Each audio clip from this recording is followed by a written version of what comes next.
যদি আমাকে বলে ভাই মুরগির এই সমস্যা হয়েছে, তখন আমি সর্বপ্রথম বলি যে আপনারা আপনাদের একটা জিনিস দেখাই, আমি একটু দেখেন। এই যে রুমটা দেখতেছেন, এই রুমটা কিন্তু আমি যেখানে জব করি, এটা হচ্ছে ভাড়া করা রুম, মানে এখানে আমি মানে থেকে চাকরি করি আর কি। তো এইখানে দেখেন আমি যেভাবে মুরগি রাখার জায়গা করছি, আমার মনে হয় যে যারা শখ করে মুরগি পালুক আর এমনিতে মুরগি পালুক লাভের আশায় করুক, তারাও এত সুন্দর করে রাখে না। দেখেন আপনাদের একটা জিনিস দেখাই, দেখেন এখানে যে তুষগুলো দেখেন, দেখেন আমি এখানে তুষগুলো দেখেন কত একদম ঝরঝরে। যখনই এখানকার তুষগুলো নষ্ট হয়, আমি সাথে সাথে বাসা থেকে ব্যাগে করে তুষ এনে আমি এখানে হচ্ছে তুষগুলো পাল্টিয়ে দিই। এখানে কিন্তু আমি মুরগি রাখি মাত্র অল্প সময়, ধরেন যে কোনো কারণে আমার মুরগিগুলো ডেলিভারি করতে হবে রাতের বেলা, তখন আমি এগুলো আমার বাসা থেকে এনে এখানে সকালবেলা রেখে যাই, সারাদিন এই জায়গায় থাকে।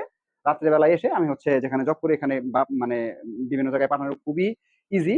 তো দেখা গেছে যে এখান থেকে আমি নিয়ে তখন আমি ডেলিভারি করি। তার মানে কতক্ষণ থাকে, ধরেন সকাল 8টা থেকে রাত্রে 8টা, 12 ঘন্টা এরকম, অথবা রাতে 10টা, 12-14 ঘন্টা। 12-14 ঘন্টার জন্য আমি কত সুন্দর করে মানে একদম খাঁচার মতো সিস্টেম তো করছি করছি একদম, মানে খুবই সুন্দর একটা পরিবেশ দিচ্ছি। তো এই হচ্ছে ব্যাপার। ব্যাপারটা হচ্ছে যে ইচ্ছা শক্তি থাকতে হবে, মুরগিকে সুস্থ সবল রাখার জন্য ইচ্ছা শক্তি থাকতে হবে। এরপরেও যদি অসুস্থ হয় সেটার ব্যাপার ভিন্ন।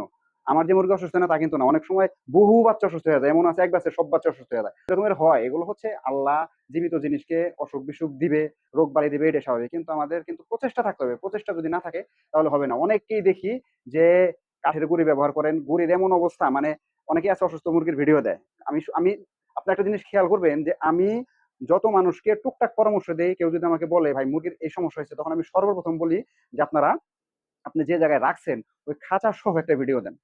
আমি সবসময় সবার আগে এটা বলি, যারা আমার কাছে থেকে পরামর্শ নেন তারা যদি আমার এই ভিডিও দেখে থাকেন তাহলে অবশ্যই আপনারা কমেন্ট করে বলবেন যে আসলেই এটা বলি নাকি বলি না। আমি সবসময় বলি যে ভাই আপনি কি করেন, আপনার পুরো খাঁচার ভিডিও দেন।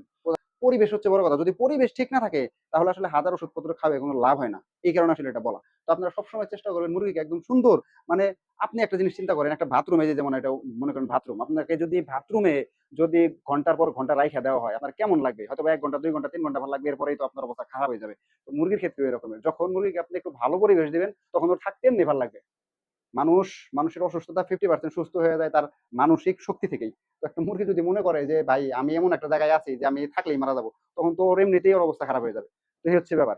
ধন্যবাদ সবাইকে। আসসালামু আলাইকুম।